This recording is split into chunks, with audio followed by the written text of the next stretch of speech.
I think the gas part is very big. Today is being a Mother's Day. I think the Prime Minister hit the home, the mother itself, because it starts from the micro level, that's the home. When you change the gas levels in the house, the CO2 levels in the house, it changes. It impacts the health there and impacts the awareness level. So one, we should acknowledge that there is an awareness which is there in the current regime, which is there in the center, as well as various state governments, irrespective of which party they come from. All of them acknowledge this problem. So that gas is one part. Second part which we see is the LED bulbs. So which I think Sujata missed is the number of LED bulbs which have been changed are in crores. So the total megawatt saved is almost into what? Tonnage.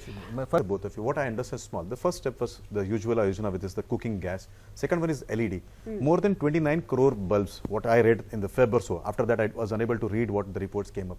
And the electricity which is generated, if it is generated through hydel or nuclear, then it is probably green. But if it is generated through thermals, then you know what is the quantity of air, fuel or the fly ash which is generated out of that.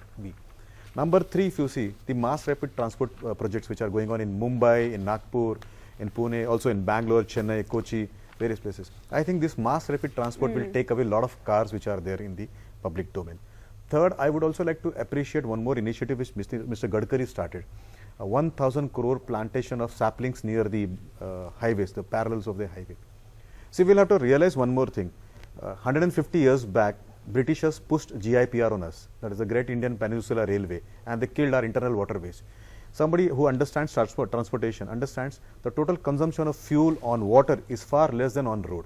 And probably this regime has revived the entire internal waterways. The first one is Farakka transportation, which is the Farakka to Hubli River. Now, once it starts, the total consumption of fuel between this entire segment will be less. The Assam project which is going on, I'm trying to recollect the name, but the Assam 121 kilometers waterways is also an excellent example. So they are doing many things. So it's not only the house, on water the road. Pollution also, that's a whole separate The consumption issue, of diesel. I'll tell you one challenge which I was there in one of the discussion with Mr. Gadkari, and Mr. Gadkari told me a very good thing.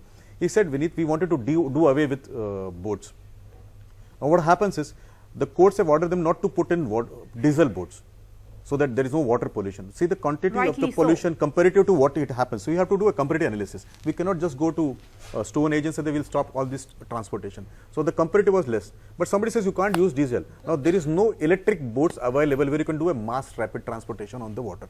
So these are challenges. We are not only governed by legislations made by the law enforcers or lawmakers, but also by rulings of courts. So what we'll have to do is, when you criticize somebody, you'll have to understand why they were unable to do that particular part.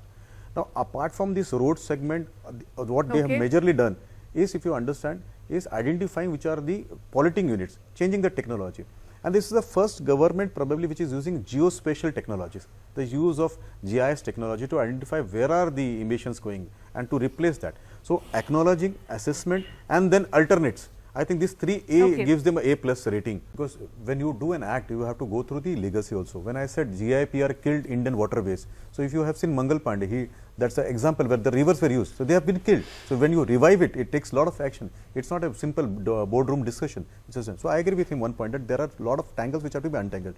But there are some small things which I think the central government has done, which we should recognize. Like, for example, giving depreciation of 50% to the electrical run vehicles in place of 15% of the regular conventional vehicles, promoting electrical bus within the parliament complex, so that people get aware about that. Parliament can live in unpolluted air. So somewhere to start. You cannot just push on 2,000 buses a day. Once the Prime Minister uses that bus there in the parliament complex, it gives a statement across the country. The e-rickshaws which has been floated around, I think these are some small steps been taken, but they are firm steps and larger steps which are there. This will result into a lot of saving of fuel, lot of saving of carbon footprints in this country. So there I agree. I think one more taxi integrator, if it is Ola, if I am not incorrect, is going to procure somewhere around 10,000 taxis which are running on electricity, not on any other biofuel. So these kind of small steps will help the country.